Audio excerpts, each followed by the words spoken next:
Salam Jeda 3 menit. Saudara-saudariku, hari ini Minggu Advent pertama tahun A garis miring genap, awal tahun liturgi gereja. Dalam Injil Matius 24 ayat 37 sampai dengan 44, Yesus memperingatkan para muridnya untuk selalu berjaga-jaga dan siap sedia menyongsong kedatangannya yang tidak terduga bagaikan pencuri. Pada setiap minggu pertama Advent, Bunda Gereja selalu mengingatkan kita putra-putrinya agar menyiapkan diri untuk menyongsong kedatangan kedua Yesus Kristus Tuhan kita pada akhir zaman. Itulah momen musim menuai. Saat itu Allah memisahkan antara ilalang orang jahat dan gandum orang baik.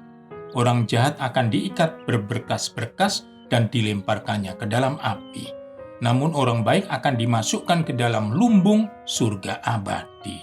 Matius 13 ayat 30. Dalam kedatangannya yang kedua, Yesus menjalankan perannya sebagai anak manusia, yakni tokoh misterius penuh kuasa sebagai hakim dunia yang datang dalam awan kemawan, sebagaimana telah dinubuatkan dalam kitab Daniel 7 ayat 13. Dengan menyebut zaman Nuh, Tuhan Yesus Kristus mengingatkan sikap acuh tak acuh dan masa bodoh terhadap adanya pengadilan Allah yang penuh kuasa atas hidup manusia. Sikap seperti itu membuat mereka habis dibabat oleh bencana air bah. Dalam pengadilan akhir zaman akan ada pemisahan antara yang baik dan jahat. Yang satu akan dibawa untuk diselamatkan dan yang lain ditinggalkan untuk menerima konsekuensi perbuatannya, yakni malapetaka. Bagi yang mengindahkan sikap berjaga-jaga dan siap sedia, akan diselamatkan oleh Sang Hakim yang adil. Saudara, kiranya menjadi bijak jika tidak menganggap bahwa kedatangan akhir zaman itu masih sangat jauh. Akhir zaman bagi masing-masing orang adalah kematian. Bagai pencuri, kematian tidak bisa diduga kedatangannya. Itulah yang kita kenal sebagai, dalam tanda kutip, kiamat pribadi.